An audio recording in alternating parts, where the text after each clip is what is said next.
স্কুলের গাছ, সেই স্কুলের গাছ কেটে সাফ করে দেওয়া হলো।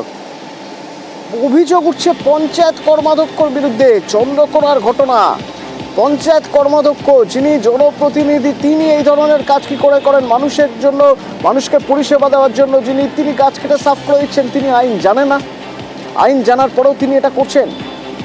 সুকান্ত রয়েছে আমার সঙ্গে, সরাসরি বলতে পারবেন। সুকান্ত, এই যে গাছ কাটা হয়, সেই গাছ কাটার ক্ষেত্রে বন দপ্তরকে জানাতে হয় প্রথমে, তারপরে টেন্ডার ডাকতে হয়, টেন্ডার পাস হলে তারপরে গাছ কাটার বরাত পায় কোনো ঠিকাদার। এক্ষেত্রে এই সব কিছু হয়েছিল?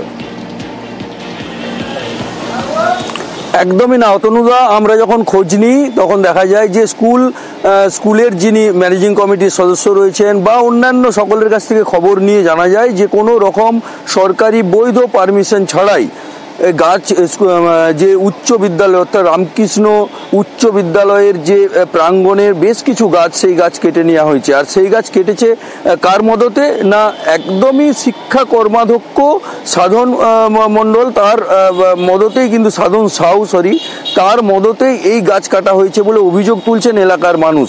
এলাকার মানুষের দাবি যে কোনো রকম সরকারি নিয়মকে মান্যতা না দিয়েই স্কুলের প্রাঙ্গণে যে গাছ, সেই গাছ কেটে ফাঁকা করে দেওয়া হচ্ছে, আর তারই প্রতিবাদ করেছেন এলাকার মানুষ। আমরা এই নিয়ে অতনুদা ওই স্কুলের যে ম্যানেজিং কমিটির সদস্য থেকে শুরু করে যার বিরুদ্ধে অভিযোগ তার সাথেও যোগাযোগ করেছিলাম।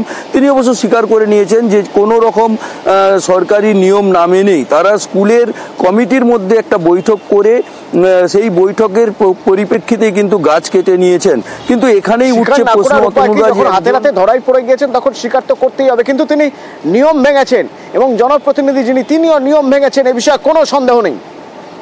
গাছ কাটার একটা আলোচনা হয়েছিল যে এগুলো চুরি হয়ে যাচ্ছে, যে মরা গাছগুলো বিক্রি করে দেওয়া হয়, এইটাই হয়েছিল।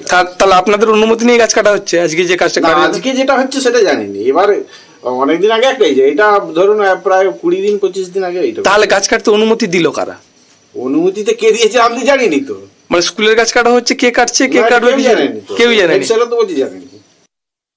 সাউ মহাশয় সে হচ্ছে আমাকে বলেছিল যে ওই শুকনা গাছগুলা কেটে নাও, লোকে কেটে নিয়ে পালিয়ে যাচ্ছে, বুঝতে পারছো? কত দাম? 8-9খানা নাকি 10খানা গাছ এরকম ঠিক আছে, তো তার গোড়াগুনা তো আছে। পঞ্চায়েত গেল, যে বলছে আপত্তি রয়েছে। মানে স্কুলের তরফ থেকে অনুমতি দিয়েছে ছিল না? সাধারণ সাউ বলেছে। আপনাকে বন দপ্তরে আপনি পারমিশন নিয়েছিলেন গাছ কাটার জন্য? না, রফা বলতে ওরা 70,000 দাম বলে। সাধারণ সাউটা কি? ও কি শাসক দলের কোনো কর্মী? হ্যাঁ হ্যাঁ হ্যাঁ। সবাই থেকে কিন্তু এটা আলোচনা হয়েছিল যে গাছটা, শুকনো গাছগুলো কয়েকটা কেটে দিই, দেওয়ার পর ওটা স্কুলে যা ফান্ড হবে সেটাতেই যাবে।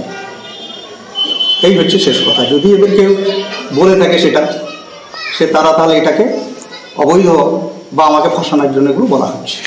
গাছ কাটার তো কোনো বৈধ পারমিশন নেই বন দপ্তরের কাছ থেকে? না, সেগুলো নেই। যেটা কেন মিথ্যা কথা বলবো, বৈধ পারমিশন কোনো নাই। তবে আমরা এটা বসেই কিন্তু সবসময় একই কথা বলবো যে বসে আমরা সবাই মিলে একমত হয়ে কিন্তু কাজটা হচ্ছে।